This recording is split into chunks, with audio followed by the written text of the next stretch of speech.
Bonjour à tous. D'abord, nous allons vous présenter donc à deux voix, une présentation sur comment partager les ressources génétiques, mais pas seulement les ressources génétiques. Dans notre esprit, c'est aussi comment partager tout ce qui tourne autour des ressources génétiques, l'information ou les savoirs traditionnels. Et puis, donc, les avantages de l'utilisation de ces ressources génétiques et aussi de cette information et de ces savoirs traditionnels, sachant qu'une ressource génétique sans information, sans caractérisation, n'a pas beaucoup de valeur. Donc, la première partie, nous allons parler d'abord d'un accès libre, donc remonter un peu dans le temps, donc d'un accès libre aux ressources et à la formation, à un accès qui est de plus en plus, qui a été donc de plus en plus contrôlé. Donc, depuis très longtemps, l'invention de l'agriculture, l'homme est passé donc d'un cueilleur-éleveur progressivement à un agriculteur, plutôt d'un cueilleur-chasseur à un agriculteur-éleveur.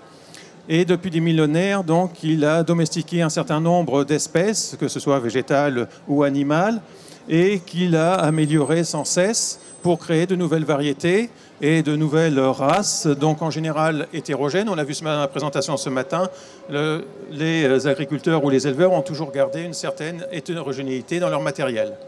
Et ils ont donc préservé, pendant plusieurs milliers d'années, ils ont prélevé la diversité biologique qui se rencontrait dans la nature. Ils avaient aussi l'habitude de développer tout autour de ces ressources des connaissances locales, ce qu'on appelle connaissances traditionnelles, que ce soit dans des itinéraires techniques, que ce soit dans l'utilisation de ces ressources génétiques pour des utilisations autoconsommation ou pour des utilisations médicales ou autres. Ils avaient l'habitude également donc, de produire eux-mêmes leurs semences ou d'échanger entre eux leurs semences, y compris leur bétail. Donc à l'époque, tout se faisait donc, de manière autoproduction et échange entre agriculteurs ou entre communautés.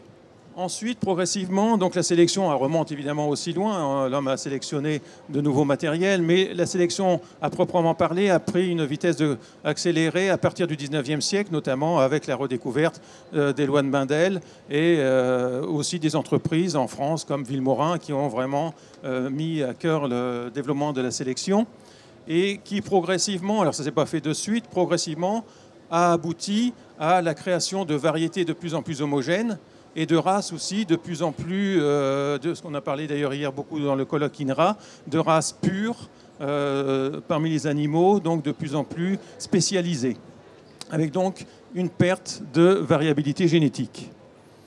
De plus, avec la professionnalisation, que ce soit de la génétique animale ou de la création variétale, il y a eu, en tout cas pour les végétaux, une protection de l'innovation et de la création des variétés améliorées, donc notamment par le certificat d'obtention végétale, qui est un système spécifique aux végétaux, différent du système des brevets, mais qui apporte aux obtenteurs donc une protection intellectuelle sur leur création.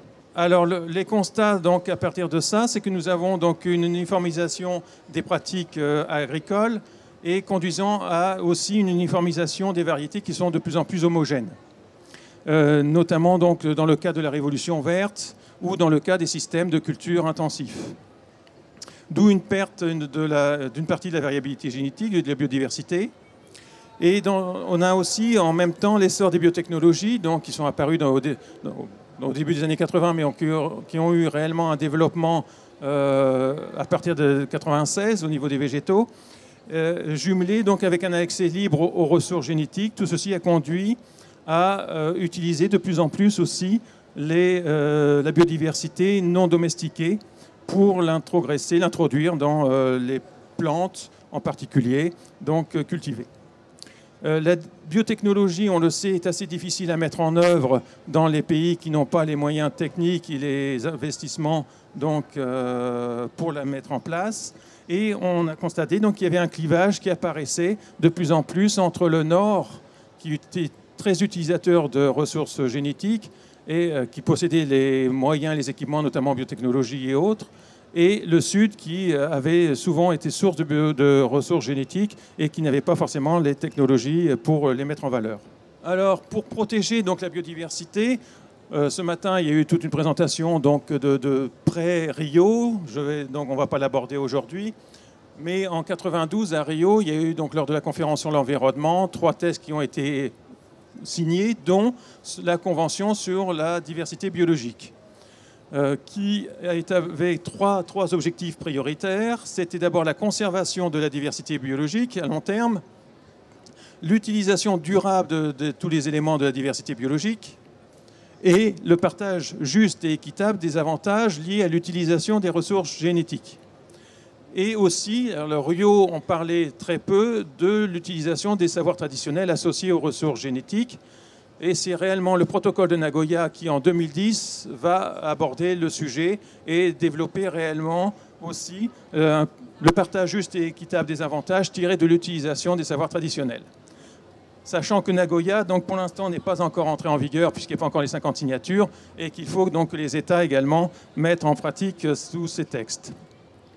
Donc nous sommes passés progressivement d'une circulation libre des ressources génétiques avant Rio, où c'était en quelque sorte un patrimoine commun de l'humanité, et des savoirs traditionnels également, vers la mise en place de dispositifs d'accès à ces ressources et à ces savoirs, et également de partage des avantages qui se font maintenant au niveau des États. Donc ce sont les États qui définissent les règles d'accès et de partage des avantages. Sachant donc que certains États n'ont pas adopté, n'ont pas ratifié Rio, notamment le plus gros, ce sont les États-Unis qui n'ont pas ratifié et qui n'ont pas non plus ratifié d'ailleurs le traité international sur les ressources phytogénétiques. Donc, qui lui a été signé dans les débuts des années 2000 dans un objectif clair de sécurité alimentaire, donc qui ne traite que des ressources phytogénétiques, donc végétales, pour l'alimentation et l'agriculture. Spécifiquement, il y a une annexe avec une liste d'espèces et de genres qui sont concernés toujours dans cet objectif de sécurité alimentaire. Les conséquences de la CDB, c'est d'abord qu'on a eu donc une bilatérisation des rapports entre fournisseurs et bénéficiaires et aussi contractualisation. Donc il a fallu passer des contrats pour mettre en place cet accès et ce partage des avantages. Donc il fallait absolument signer d'un commun accord des contrats pour d'abord définir les recherches, le type d'accès, donc avoir une autorisation en connaissance de cause du fournisseur, et puis définir aussi progressivement les conditions de partage des avantages. Donc contractualisation, complexification de l'accès à ces ressources. Il y a eu également un durcissement des États, notamment donc des États qui avaient beaucoup de ressources génétiques et qui ont tardé à avoir des lois. Et quand ces États ont eu des lois, ont parfois rendu extrêmement complexe, lourd l'accès à ces ressources génétiques. Il y a eu donc finalement très vite un appauvrissement des échanges de matériel génétique qui se sont réduits. Et également donc un repliement des grandes entreprises de la semence notamment vers leurs propres collections, vers des pays comme les États-Unis qui n'avaient pas signé donc Rio et qui fournissaient du matériel génétique beaucoup plus facilement avec beaucoup moins de contrôle, et également qui se sont tournés vers la biotechnologie, puisque la biotechnologie permettait de breveter notamment les constructions donc, pour les biotechnologies.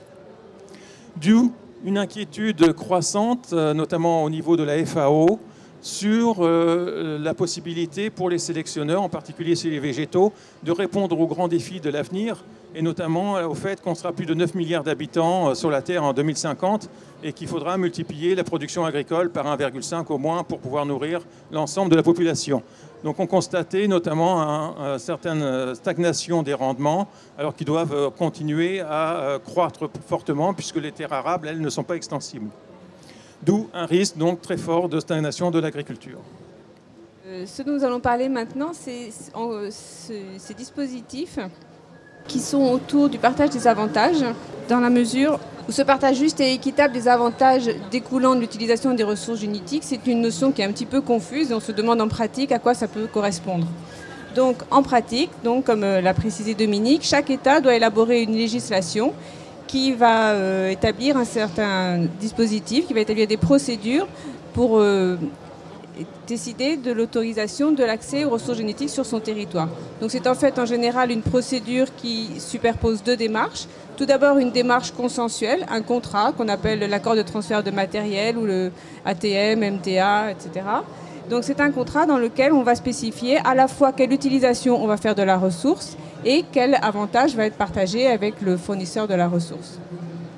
Et au regard de cet accord, il y a une deuxième démarche qui s'opère plus administrative, dans laquelle l'État examine si cet accord lui semble convenable et si, au regard de ça, il décide d'accorder ou pas l'accès aux ressources génétiques.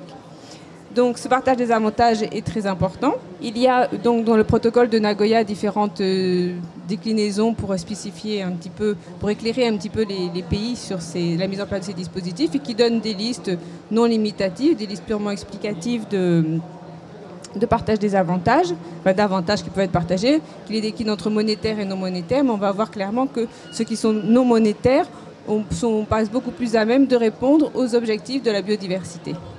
Donc je préciserai aussi que ces contrats qu'on doit élaborer à chaque fois pour les ressources génétiques sont très variés parce que ça répond à des cultures qui sont différentes, ça répond à des objectifs qui sont différents, à des moyens qui sont différents aussi à chaque fois.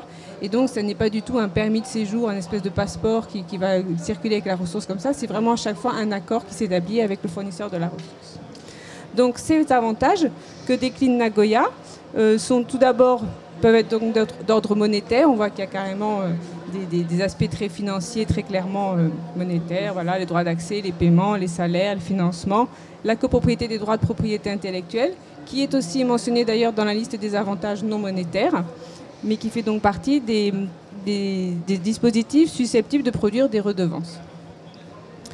Donc, au titre des avantages non monétaires, à chaque fois, il s'agit donc de listes indicatives et non limitatives.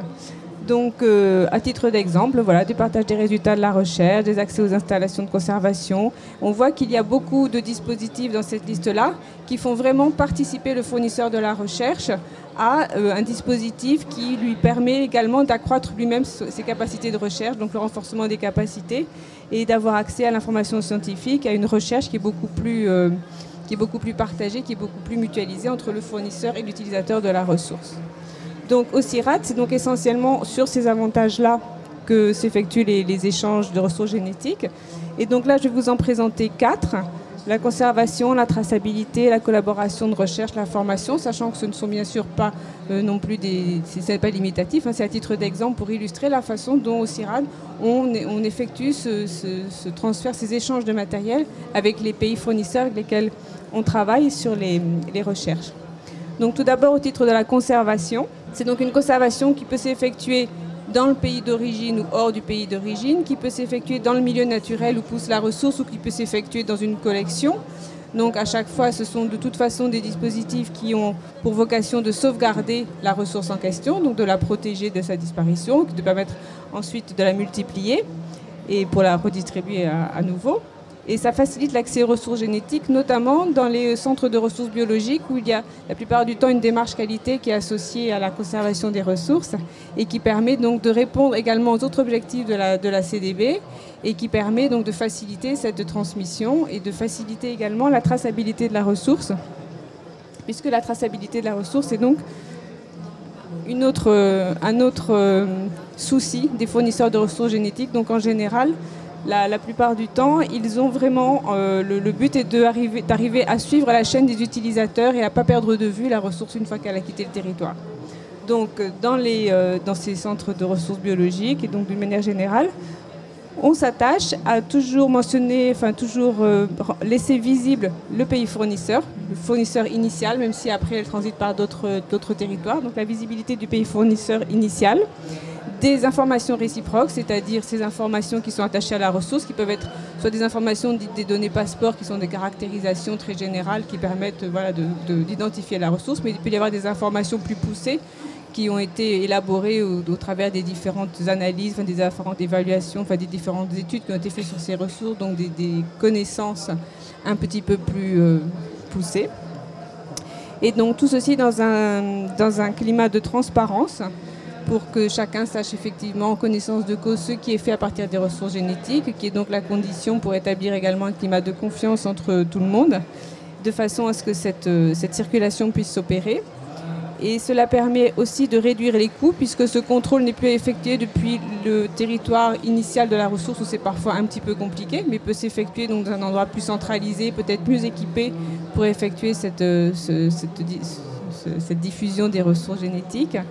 Et ça permet également de réduire les risques, d'anticiper un petit peu sur un changement d'intention, sur un changement d'utilisation de la ressource ou de revendication ultérieure. Si la chaîne est bien tracée, il y aura moins de problèmes. Donc ensuite, il y a la Rolls-Royce du partage des avantages, c'est la collaboration de recherche, où là, les recherches s'effectuent avec le fournisseur initial, avec un partenaire du pays initial.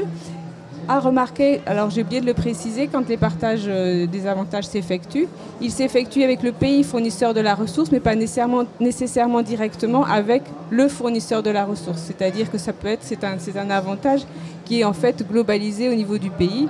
Donc dans les avantages monétaires, il préconisait effectivement que les avantages monétaires soient la plupart du temps versés à un fonds général qui puisse servir à la conservation des ressources génétiques, etc. Et dans les avantages non monétaires, ça peut être une collaboration qui s'effectue avec un partenaire de recherche, pas nécessairement au sujet de la ressource qui est échangée. Donc ces accords de collaboration de recherche se déclinent tout ce qu'il y a autour des accords de coopération, des accords cadres, toute forme de partenariat qui permettent donc aux collaborateurs de participer à des réseaux scientifiques, de vraiment s'inscrire dans un paysage de la recherche, dans un paysage scientifique qui est donc très important pour l'échange des connaissances. Le partage des résultats découle naturellement la plupart du temps de ces contrats. Et il va avec également des financements, des transferts de technologies et donc autres dispositifs qui peuvent accompagner cette collaboration de recherche.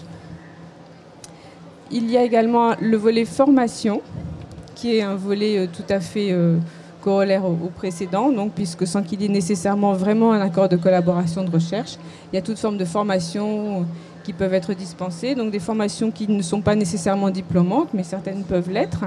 De toute façon, il s'agit de partager des connaissances.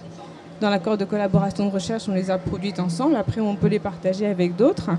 Il y a des échanges de doctorants qui s'effectuent dans les deux sens, utilisateur vers fournisseur, etc., ou inversement, des publications qui se font en commun.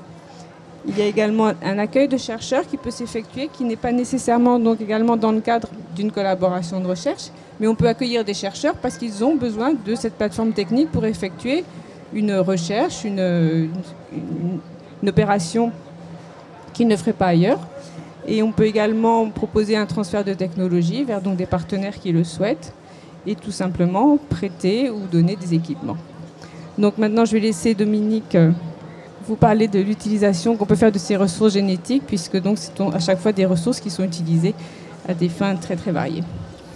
Donc maintenant, je vais vous parler de l'utilisation, puisque le type d'accès et de partage des avantages donc, dépend à la fois du type de ressources génétiques et du statut juridique de ces ressources génétiques, mais aussi de l'utilisation qu'on va en faire. C'est-à-dire que les règles d'accès, ou la difficulté d'accès ou de partage des avantages ne sont pas forcément les mêmes si c'est à titre de conservation ou si c'est pour faire évidemment de la biotechnologie. Donc nous avons classé les différents types d'utilisation selon cette grille. Modification génétique, biosynthèse, sélection, multiplication, propagation, conservation, caractérisation, évaluation, production de composés présents naturellement dans le matériel génétique et autres utilisations.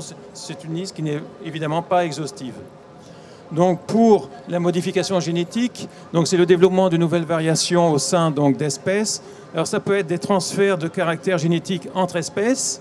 Ça peut être des modifications génétiques d'un micro-organisme pour l'adapter à des usages bien spécifiques. Ça peut être aussi la production de cellules recombinées ou de variétés de vaccins atténués. Ça peut être la production d'OGM. Et ça peut être aussi l'emploi de techniques à base d'acide nucléique pour des injections directes dans des cellules, dans des organelles, ou l'emploi de la fusion de cellules, notamment pour les végétaux, par exemple, la fusion de protoplastes. Donc là, on touche à vraiment des technologies qui sont quand même de pointe. Pour la biosynthèse, c'est l'utilisation des matériels génétiques pour la production d'organites, de composés organiques. Alors ça peut être évidemment des anticorps, ça peut être de la vitamine, des hormones, des enzymes et des composés actifs pour la production pharmaceutique. et des autres composés naturels. Donc là, déjà, pour les deux premières utilisations de ressources génétiques, ce sont des utilisations qui, dans les systèmes d'APA, donc d'accès et partage des avantages, sont très scrutées parce que souvent à potentiel de haute valeur ajoutée. Une autre utilisation, donc, c'est la sélection ou la reproduction. Donc c'est la création de nouvelles variétés, ou chez les animaux de nouvelles races, ou chez les micro-organismes de nouvelles souches, donc à caractère particulier, donc que ce soit par la reproduction sexuée ou la reproduction asexuée. Donc ça peut être la reproduction de matériel végétal, ça peut être pour l'élevage d'animaux, ça peut être pour la sélection de micro-organismes ou d'algues, donc ayant des caractères bien spécifiques, et genre bioénergie, et ça peut être aussi la domestication de plantes ou d'animaux, donc à partir d'espèces sauvages. La multiplication et la propagation du matériel. Alors, vous avez soit la diffusion naturelle, soit la production d'organismes par reproduction. Et là, ça peut être aussi la culture de micro-organismes ou de végétaux, la propagation d'animaux ou la production donc, de produits issus des végétaux, des animaux ou des micro-organismes. Conservation. Alors, la conservation, c'est quand même l'un des piliers de la CDB. Conservation durable des éléments donc issus de la biodiversité. Donc l'avantage quand même là, c'est que pour le partage des avantages, déjà la conservation durable peut être considérée comme un avantage. Et donc c'est à la fois pour la préservation de la diversité, mais ça peut être aussi dans un but de réintroduction. Notamment le CIRAD, de par son statut et son mandat de travailler pour les pays du Sud et pour le développement des pays du Sud, à des collections, pas seulement de végétaux, mais aussi de micro-organismes, et ce qui permet, notamment, on l'a vu donc ces dernières années, de réintroduire, suite à des événements politiques ou des problèmes techniques qui ont été rencontrés dans certains pays, de certains partenaires, de pouvoir leur redonner leurs ressources génétiques et de les réintroduire. Donc là aussi, c'est quand même un avantage important pour ces pays-là.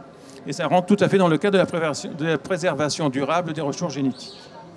Donc il y a des programmes d'élevage également en captivité, des dépôts dans des banques de graines. On en a parlé beaucoup ce matin, dans la présentation de ce matin, donc des jardins botaniques, des zoos, des aquariums. Il faut penser à tous les règnes. Autre utilisation, c'est la caractérisation et l'évaluation, que ce soit phénotypage, génotypage, évaluation. Comme je l'ai dit tout à l'heure en introduction, une ressource génétique n'a vraiment d'intérêt que si elle a été caractérisée et si on la connaît. Donc c'est le cas notamment donc, pour tout ce qui est séquençage de gènes ou de génomes, où on a besoin donc, de ces ressources, détermination du phénotype donc, des végétaux, des animaux, des micro-organismes pour différentes fins, que ce soit chez les végétaux par exemple à la résistance à la sécheresse, ou que ce soit aussi pour des résistances à de nouveaux pathogènes chez les animaux. C'est l'évaluation aussi expérimentale donc, de caractères héréditaires, savoir comment donc, s'expriment les caractères, quel est leur déterminisme et comment on peut donc les utiliser. C'est la création également de collections de spécimens, notamment pour des musées, des herbiers et avoir des collections de référence. Et enfin, c'est l'isolement donc de composés issus du matériel génétique, de composés spécifiques pour leur évaluation donc postérieure.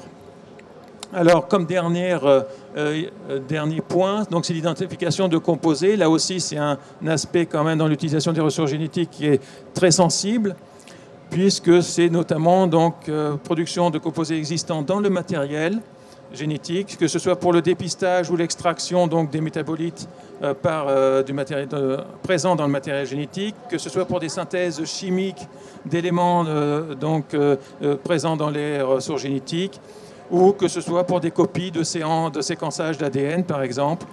Donc ce sont des utilisations aussi des enzymes, des protéines qui peuvent être à des conséquences de haute valeur ajoutée également. Je vais laisser la conclusion à Claire. Nous, ce dont on se rend compte, c'est qu'il est très difficile de faire un lien entre une ressource génétique et son utilisation. Disons qu'il n'y a pas un lien linéaire comme ça, une ressource génétique utilisée, un avantage. Parce que donc c'est finalement l'utilisation elle-même qui n'est pas linéaire. On a souvent des pools de ressources génétiques qui sont utilisés, non pas simplement une ressource, et que c'est cette mutualisation des ressources génétiques finalement dans le cadre d'une utilisation qui va permettre la production des connaissances. Et c'est ensuite cette mutualisation des connaissances qu'on aura produit une première fois qui va permettre à son tour d'optimiser l'utilisation des ressources génétiques. Donc c'est vraiment quelque chose qui est très dynamique, et on se rend compte vraiment que tout ce qui relève de la recherche, du développement par la recherche est vraiment un dispositif qui peut avoir réellement un effet levier dans toutes ces actions et auxquelles nous sommes donc très attachés au CIRAD. Nous vous remercions pour votre écoute.